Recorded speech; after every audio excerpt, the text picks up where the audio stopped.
All right, y'all. So I'm gonna be the one to be honest with y'all and tell y'all the truth about this whole. If you haven't got a chance to, please check out the rest of this video and hear from her experience, what she has gone through with this discharging process. I wanted to share my experience because she has inspired me to do so. I like to live a life of transparency and authenticity, especially on a platform and in a space where people can be very disingenuous.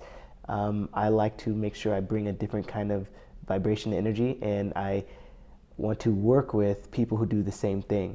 Here's a few points from my experience. Firstly, it is very easy to blame ourselves if something doesn't go right.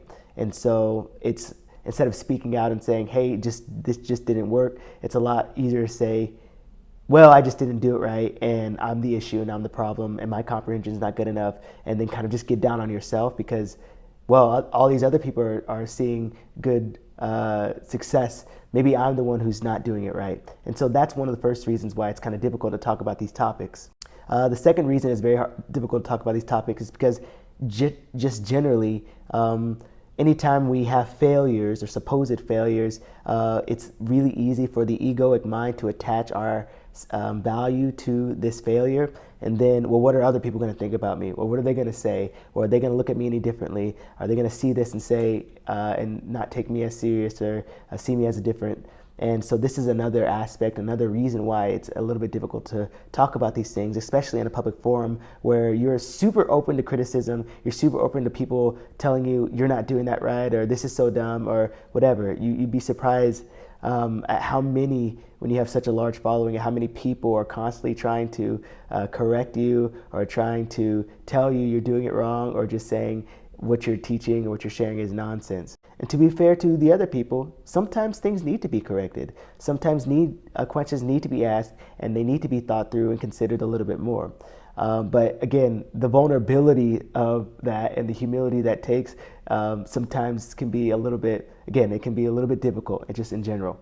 Point number three, I have almost 90,000 followers on TikTok. And when I first started out, I actually was teaching biblical law and spiritual principles. And then I kind of switched into this journey of self-empowerment, status correction, discharging debt, and then etc. And everything kind of just came back full circle when I realized, wait a second, there's all these procedures, there's all this stuff that I could be doing, but it would be better for me to follow divine wisdom than to try to put my faith in a man's law or the application of man's law. I would rather understand and know the Creator's law and divine law and allow that to work in and through me. And to be fair, I do struggle sometimes with even my own value, my own worth, and what I think I'm worth, and what is my time worth, because I feel like all the information, the books, the studies, the readings that I do, it's all free. You can go read it for yourself. Why would somebody ever charge me? Why would I ever take money from somebody or anything like that for my time or value? But that is something that I am challenging in myself, and I'm being honest and open about it. And I'll be honest and open about this too right now, is that I've never taken one dime from anybody in my 90,000 followers, not one dime. In fact, what I do as a profession, I'm very good at what I do in my own profession. I'm a professional athlete, training to make world and Olympic teams in the sport of wrestling. If you want to look me up, feel free to do so. I've been in the public eye for a very long time. I've attended Cornell University, which has helped obviously get my comprehension skills up. But a lot of my efforts come from the fact that I am a good athlete and I'm good at learning and applying what I've learned. And to be honest, it makes me a little bit vulnerable to tell you guys even that kind of stuff, just because I like my privacy, but for the most part, that's what I do. So, but I did want to share with you guys, and again, I'm being super vulnerable and being super open right now because I think that is super important. And this person's actually really encouraged me to do that. She has encouraged me to do so. And so I want you guys to take a look at this, because I've been doing the negotiable instrument things for, I don't know, maybe 3 or 4 months. And the reality is true. I have a couple points about this, but the reality is true that are there people who are getting success and getting remedy and discharging debt? It is absolutely 100% true that people are getting those things. But I do want to share that sometimes it is hard to see it all the way through. Sometimes it's hard and difficult to see all the way through. And then sometimes you'll get a message saying that, yes, everything was cleared up, but then they'll backpedal and they'll try and get you on the backside. And you still have to learn how to enforce your instrument. You still have to learn how to enforce your notes. You still have to learn how to correspond with the people. Here are the notes, guys. Here are the notes that we've done. Both me and my wife. Here are the notes that we've done, okay? Some of those things are rejected, some of them are accepted. It just kind of depends on who you're working with and the nature of whatever is going on.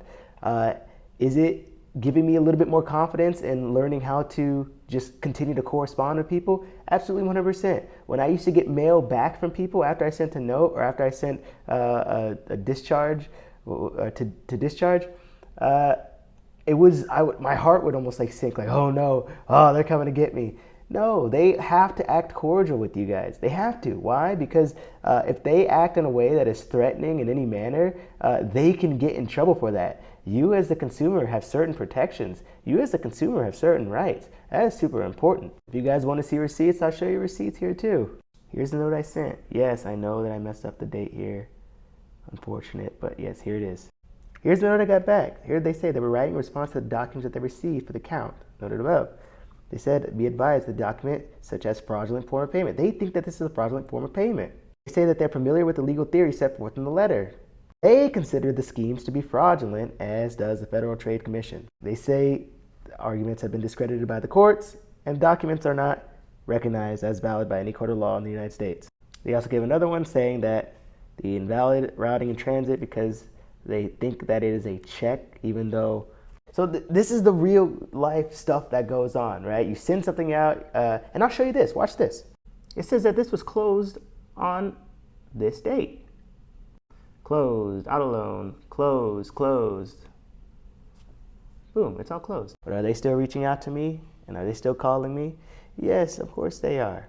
So again, this is all a part of the process that the person in the video said that I feel like a lot of people aren't honest about, or they don't know how to be honest about, or that's difficult to be honest about. But the truth is that there is information out there that does work, okay? And I'm not saying that this does or does not work. I'm just saying that in order to enforce it, we still have to know the principles, you still have to know the law, and you still have to know what you're doing. And again, like me even putting myself out there is putting myself open to criticism. Well, you should have done this. Well, did you do this? Well, did you do this? Did you do this? Guys, I know it. I know it. And again, there is no silver bullet, and there is no, the outcome isn't guaranteed unless, as this creator is saying, unless I believe you do a secured party to whatever application or whatever contract you are signing and participating in. Do I still believe in the idea of discharging and the philosophy and the law behind discharge? 100%. Yes, absolutely, 100%. We still got to know the law. You still got to know the principles. You still got to know the procedure, and you still have to learn how to practice it, right? But again, this is also about becoming who you're supposed to be and stepping into your space as learning how to wear multiple hats, right? You are the debtor. Yes, you are. And sometimes you're the creditor, yes, because your capital name, your transmitting utility, that is the debtor aspect of you, and you still have to learn how to administrate yourself in line with them. Are you the creditor? Yeah, absolutely, 100%. But again, got to learn how to administrate your affairs in the proper way according to the laws of the land and the principles. Even greater than the laws of the land and the principles of this land that are made by men and ordinated by men, by Congress, are the spiritual laws that are behind it all, is that everything came from the unmanifested source. So at the end of the day, we still have to be in alignment with the will, purpose, plan, intent of Creator for our lives and for our existence. We still have to understand and know that we are connected, all of us, to intrinsically to that infinite and abundant source of life, love, light, and that we can have peace and we can have abundance in our life.